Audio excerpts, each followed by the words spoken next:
Picture this. A quiet evening in a small town just outside Seattle. The world felt still, like the sky itself was holding its breath. I was standing by my kitchen window, watching the sun sink below the horizon, painting the clouds in strokes of gold and rose. There was this heaviness in the air, a kind of silence that hummed with unspoken thoughts. My name is Emily, and at 24, I'm still learning what it means to build a life that feels like my own. Our little house was modest, a simple place with faded blue walls and a creaky porch. It wasn't much, but it was ours. I shared it with my husband, Liam, a 27-year-old auto mechanic who worked long hours at a small garage down the street. His hands were always rough, calloused, and smudged with grease, but they were the same hands that once held me like I was the most fragile thing in the world. Life with Liam wasn't glamorous. We didn't have fancy cars or luxurious trips. Our date nights were often takeout on the couch, watching reruns and talking about dreams that always felt a little out of reach. But I loved that simplicity. I loved the way he would smile at me across the room, or how he'd brush my hair behind my ear when words weren't enough. That was before everything changed. That night, I was curled up on the couch in my old pajamas, scrolling through my phone, half watching a sitcom with the sound barely audible. The clock ticked past 11, and the world outside was quiet. Then, suddenly, the front door flew open. The sound startled me so much that my phone slipped from my hand. Liam stumbled in, his boots scraping against the wooden floor. His eyes were glassy, his face flushed, and the sharp scent of alcohol filled the room before he even said a word. Behind him was his friend Ethan, a tall, lanky guy from the shop, holding a half-empty bottle of whiskey. I could feel my chest tighten instantly. Liam knew how much I hated when he came home drunk, and bringing someone else with him without a word? That felt like a betrayal of our small peace. "Why didn't you call me, Liam?" I asked, crossing my arms as I stood. My voice was sharper than I intended, but I couldn't hide my frustration.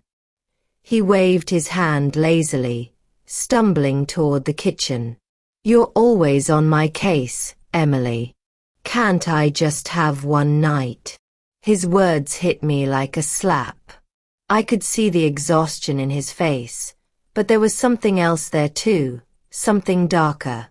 His friend hovered awkwardly, mumbling something about giving him space, but Liam's tone grew more heated. Then, out of nowhere, he snapped. His voice rose, anger spilling out in a wave I never saw coming. He accused me of not supporting him, of never being grateful, of being a burden. Each word landed like a punch, stripping away the image I'd held of us. I tried to speak, to calm him, to remind him who I was to him. But my voice trembled. He didn't hear me. He was lost in his own rage, eyes wild, hands shaking. "Useless," he spat. "That's what you are." The tears came before I could stop them. My throat burned, my heart pounded, and I felt small, so small in that room we'd once called home. I turned away, unable to take another word, and hurried down the hall. My vision was blurry, my body trembling. I leaned against the wall outside our bedroom, trying to catch my breath. That's when I saw Ethan. He was sitting on the edge of the bed, his expression soft, full of worry. He'd heard everything. I didn't say a word, but he stood and walked toward me, his arms open, offering comfort I didn't even know I needed. When he hugged me, it felt like safety, like warmth in the middle of a storm. But that moment blurred a line I shouldn't have crossed. Days passed. The house became quiet again, but not the peaceful kind of quiet. It was heavy, suffocating. Liam barely spoke to me. He'd leave for work in the morning and come home late, his face emotionless, his eyes distant. I tried to reach him, to talk, to fix what felt broken, but he moved through the house like a ghost. That silence was worse than his anger. It was like he'd already let go, like he wasn't even there anymore. And the guilt inside me grew. I knew that night with Ethan meant something, even if it was just a fleeting act of desperation.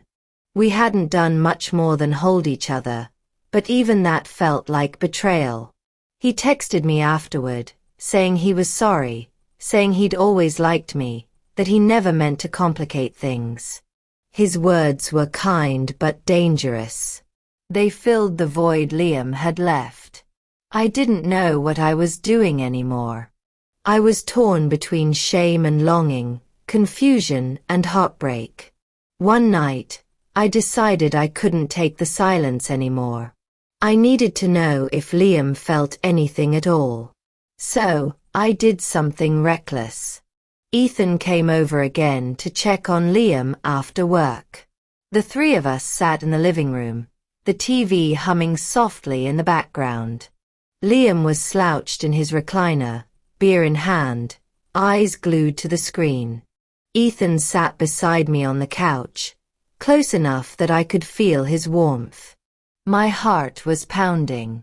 Every breath felt heavy, my mind spinning with guilt and desperation. I turned to Ethan, brushed his arm, and before I could stop myself, I kissed him. It wasn't a soft or secretive kiss. It was deliberate, painful, a cry for attention. I pulled back and looked at Liam. I wanted to see something in his eyes, anger, sadness, anything. But there was nothing, just emptiness. He stared at us for a few seconds, his face unreadable, then turned back to the TV as if nothing had happened. That was the moment I knew we were over. In the days that followed, the silence between us became unbearable. I replayed everything in my head, wondering when love had turned into indifference. When had he stopped seeing me? When had I stopped fighting for us? Finally, I couldn't stand it anymore. I went to the garage where he was working on an old car, his hands moving in that familiar, distant rhythm. I stood there, trembling, and asked the question that had been burning in me for weeks. When did you stop caring, Liam? When did I stop being enough for you? He paused, setting down his wrench. For the first time in so long, he looked at me, really looked at me. His face was tired, his eyes hollow. He sighed deeply, wiping his hands on a rag before speaking. I don't know, Emily. Somewhere along the way, everything just got too heavy. Work, bills, life. I didn't know how to fix it. I didn't know how to talk about it. His words weren't cruel. They were quiet, broken, final. We didn't argue. We didn't cry. We just stood there, two strangers who once promised forever, realizing that forever had already passed us by.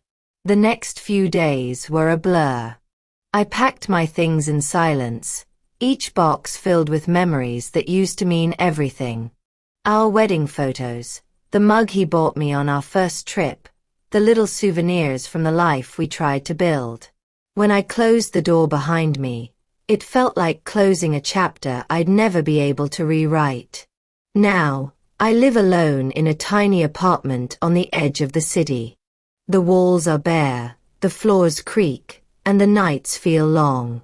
But it's mine. It's a start. I'm learning to breathe again, to exist without waiting for someone else to see me.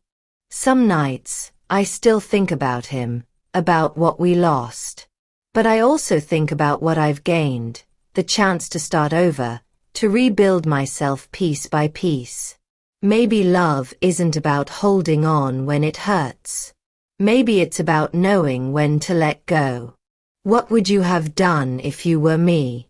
Would you have stayed and tried to fix it, or walked away like I did? If you connected with this story, don't forget to like this video, turn on the notification bell, share your thoughts in the comments, and subscribe for more stories like this one.